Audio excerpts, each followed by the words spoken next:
Olá, gente. Essa apresentação se trata de um trabalho de iniciação científica, concluído desde 31 de agosto. O título do trabalho é Classificação de autômatos celulares através de redes neurais. Ele foi desenvolvido por mim, Vitor Lopes Fabres, e pelo professor Odemir Martins Bruno, meu orientador. Como é possível ver pela marca d'água no canto superior direito, o aluno está participando do 30º Cicusp também. Em resumo, nesse trabalho aplicamos redes neurais convolucionais em diagramas de espaço-tempo de autômatos celulares elementares para desenvolver uma classificação automática. Estamos levando em consideração principalmente a classificação de Stephen Wolfram, que sugere 4 classes de comportamento para esses autômatos celulares elementares. Estaremos utilizando também como base a metodologia desenvolvida pelo Wolfram, que é a análise visual dos diagramas de espaço-tempo desses autômatos, para se perceber padrões de comportamento neles. Nossas motivações principais para esse trabalho são que, primeiro, a rotulação humana desses diagramas, tal como foi realizada por Stephen Wolfram, é passível de muitos erros causados por intempéries próprias dessa prática, além de encompassar a subjetividade da pessoa que o realiza. Por outro lado, em segundo ponto, generalizar classificações que funcionam para autômatos com configurações simples pode não funcionar tão bem para autômatos com configurações muito mais complexas. E principalmente esse trabalho visual de rotulação e esse trabalho visual de análise torna-se difícil devido à exponencialmente crescente quantidade de novas codificações, novas regras. Devido a isso, nosso objetivo é elaborar um pipeline de classificação automático desses diagramas de autômatos, com base em suas características visuais e espaciais, cuja única necessidade é a geração dos diagramas, de modo que o pipeline faça tudo isso automaticamente. A metodologia utilizada é principalmente para podermos simular a metodologia do Wolfram, foi a utilização de redes neurais convolucionais que imitam essa cognição visual humana. E mais especificamente, utilizamos 2 redes neurais convolucionais. Uma arquitetura nossa, a figura superior ali à direita, e uma ResNet 50 pré-treinada na ImageNet. Elas vão ser usadas para essa extração de características visuais dos diagramas de espaço-tempo.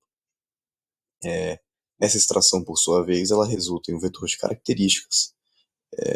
Nossa classificação não supervisionada ao final do pipeline, cujo propósito é agrupar os diagramas de autômatos em características, em grupos com as mesmas características, com características similares entre si, sofre muito da maldição da dimensionalidade. Os vetores de características resultantes da extração acabam sendo grandes demais para as medidas de similaridade baseadas em distâncias do caminho, o algoritmo de classificação não supervisionado utilizado. Essas medidas de similaridade tornam-se pouco significativas. Então, buscando mitigar a maldição da dimensionalidade, utilizamos 2 técnicas de redução de dimensionalidade. Na nossa arquitetura, utilizamos um PCA, Principal Component Analysis, e na ResNet 50 pré-treinada, utilizamos um autoencoder e também o PCA.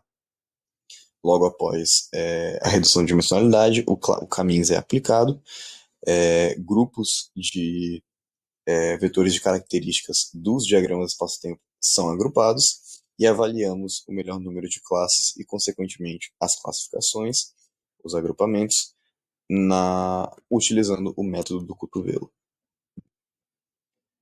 Nossos resultados são os seguintes. As classificações alcançadas pelos pipelines que envolviam a nossa arquitetura não se mostraram muito proveitosas.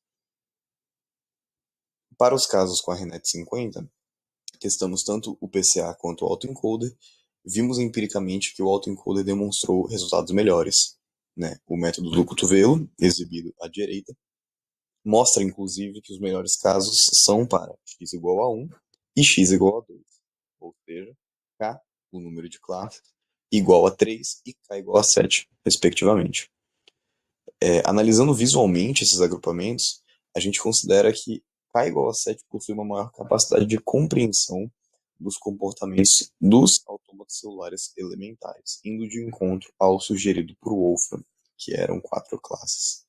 Contudo, ainda persistem muitos ruídos, né? Estamos considerando ruídos como diagramas que possuem comportamentos similares em classes distintas ou diagramas que possuem comportamentos distintos em classes similares.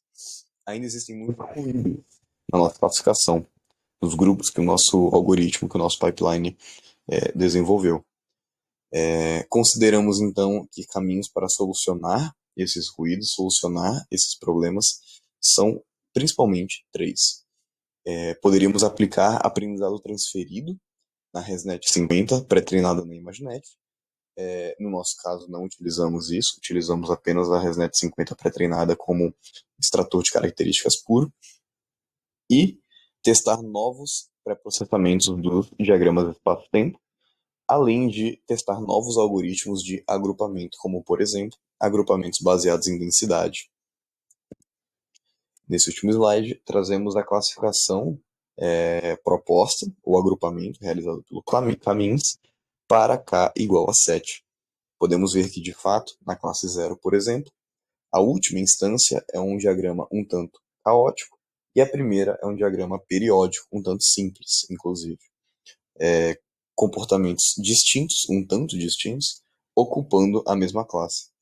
Podemos ver, porém, que na classe 1 temos comportamentos muito similares e que na classe 2, embora a primeira instância se trate de um periódico, utilizando a terminologia de Wolfram, os outros exemplos são autômatos mais ou caóticos, no caso da segunda e da quarta instância, e complexos no caso da terceira instância.